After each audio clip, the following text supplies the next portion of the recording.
First of all, I would like to apologize for my less than perfect English with the heavy Argentinian accent. When I came to Heathrow yesterday, the guy at the immigration told me what's the purpose of my visit, pleasure or business. I told him to give a lecture, so he told me you can go in, but you have to promise you won't talk about the Falklands. I suspect I am going to speak about a much more inflammatory issue than the Falklands.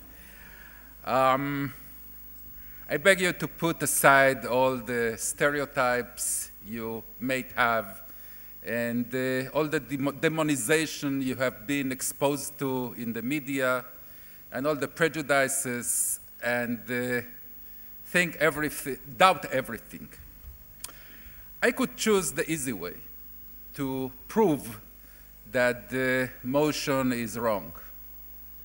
The easy way is that should it be right that Israel is destroying itself with its settlements policy, I would expect an overwhelming support for settlements in Arab countries. But we don't, of course. But that is too easy. Look, if it were right, you can justify a motion like that on two grounds. On the moral ground, you could suggest that Israel is eroding its moral standing, and I hear that argument with its settlement policy, or on strategic grounds. Israel is making itself more vulnerable with its settlements policy. But the fact is that neither of those two arguments is true. I would like to start with the moral one because, in my opinion, is the more important. And that in which more disinformation and defamation is being spread.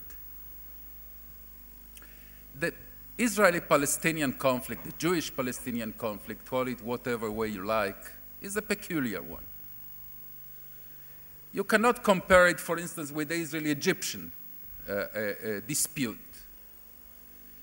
The Israeli-Palestinian conflict is a conflict like no other one in the world, in the sense that there are two ethnic groups, Jews and Palestinians, that have their beliefs, their historical narratives, and I dare to say, even if I'm criticized by some of my colleagues, that both are sincere. I'm not saying I don't want to judge if they are right or wrong. Both are sincere. I feel that Zionism is the national liberation movement of the Jewish people. I am deeply touched by Hebron in Judea and by Safed in Galilee, in the first one in the post-67 Israel, the first one in the pre-67 Israel too. And Mahmoud Abbas is deeply touched by both, by Hebron and by Safed. He too is deeply touched by both. I see Zionism as the national liberation movement of the Jewish people, and they see it sincerely as a 19th century colonialist endeavor. Israel, not the settlements, because they consider themselves the natives, and us, the Afrikaners that came to usurp their land. Now, how do you resolve such a dispute? There is no other dispute like that in the world. You could suggest that partition, the so-called two states, is the just solution. Maybe. But what happens when one side accepts partition? And we saw the maps. The partition proposed in 1947 with improbable borders for the Jewish state and without Jerusalem. I wasn't born at that time, but we, the Jews, went out to the squares of Tel Aviv and Jerusalem and Haifa to dance Hora in the squares. And they attacked us that very same night, not in order to get a better partition, in order to annihilate us. Until 1967, from 1947 to 1967, the Arabs, the Palestinians had the opportunity to sign a peace treaty with Israel along the Green Line. But instead, in 1964, they established the PLO, the Palestine Liberation Organization, to liberate Tel Aviv, not to liberate Hebron. And then they attacked in order again to annihilate Israel. Now, I want you to listen very attentively to what I'm going to say now, because in my subjective opinion, it's sheer logic and ethics. You cannot go to square one after such an act. When you reject partition and attack the other side in order to take it all by force, you lost the moral ground to demand partition. By the way, it was done again in the year 2000, when our Prime Minister Ehud Barak proposed partition in Camp David to Yasser Arafat with President Bill Clinton in Camp David. Yasser Arafat, as the leader of the Palestinians, not only rejected it, but 3 months later, he launched the most vicious terrorist attack of the modern era, the so-called Second Intifada. So from a moral ground, we came back to our land rightfully. We were ready to relinquish the most sacred parts, the most important parts of our patrimony, of our national patrimony. But the Palestinians rejected it. They could have a state. They could divide the land. They decided that the rule of the game is by force. And we prevailed using the rules of the game they decided upon. From a moral point of view, our presence in Judea and Samaria and the so-called West Bank, erroneously called West Bank, is morally impeccable. Yes, in a 100-year war, we made mistakes and we made injustices. Yes, of course, you cannot in a 100-year so bloody conflict not make any injustice. We did our share of injustices. But in the moral balance between Jews and Palestinians, we have the upper hand by far. And we have an inalienable right to be and to live in Judea and Samaria.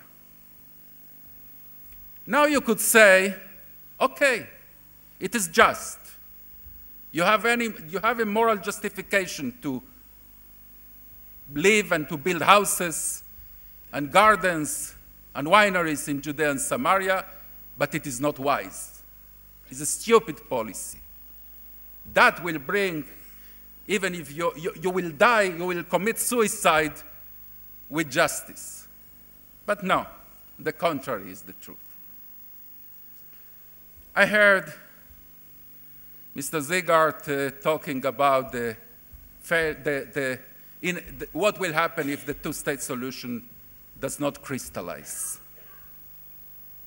And this is the second preconception I beg you to free yourself of. The two-state solution, the two-states formula does not solve the conflict in the Middle East. On the contrary, it will aggravate it. I live in a small community in Western Samaria named Ma'ale Shomron. From my home in Ma'ale Shomron, every morning I look at Tel Aviv as if it were in the palm of my hands. The Azrieli Towers, I see that the Azrieli Towers, the new icon of Tel Aviv, are in its place, in their place, and then I'd go to work knowing that everything is okay in Tel Aviv. The thought that if instead of my wife, my daughter, and myself, in Ma'ale Shomron, in that very same window, an independent Palestinian state will be, looking and yearning for Jaffa, looking and yearning for the places that they consider their national patrimony from high above, because in the map you don't see the topography. By the way, much closer than the distance from Heathrow to London.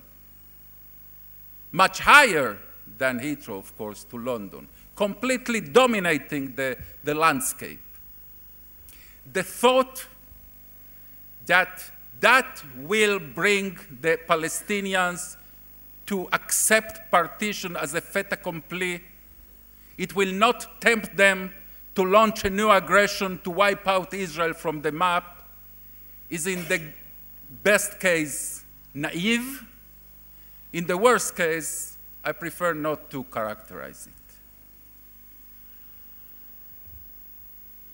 Without Judea and Samaria, without the high hills of Judea and Samaria,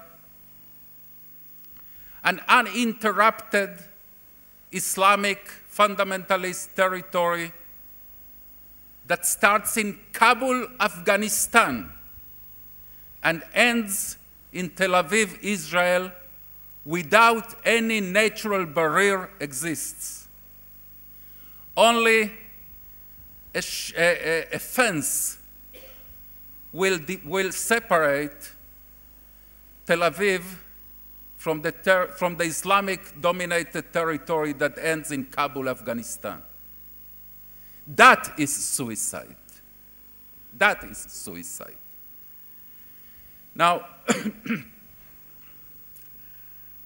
we did that experiment. Why should we guess? We did that experiment in the summer, in the infamous summer of 2005.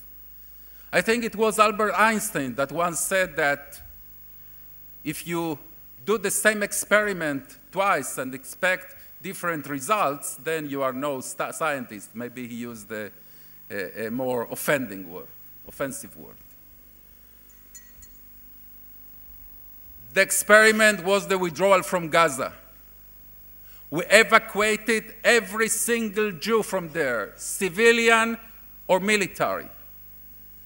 A de facto independent Palestinian state was established in Gaza, and we all know the consequence. The consequence is that every single penny, every single cent, every single euro and dollar and pound that was contributed to the newly formed de facto independent state, Palestinian state in Gaza, was used to amass armaments against Israel, to form a new launching pad for an aggression against Israel, not for highways, not for schools, not for hospitals, not for universities. The difference, and this is my summing, my concluding remark, the difference is that Israel can survive an Iranian proxy state in Gaza because the surrounding areas are not very densely populated. Of course, it's not a good situation, but we can somehow cope with it. The same thing in Judea and Samaria, and it will be inevitably the same thing, inevitably. By coup d'etat, by gun, or by ballot, the Hamas will take control of the new Palestinian state, will endanger the very physical existence of the state of Israel. Therefore, the settlements do not endanger Israel's existence, but guarantee it. Thank you.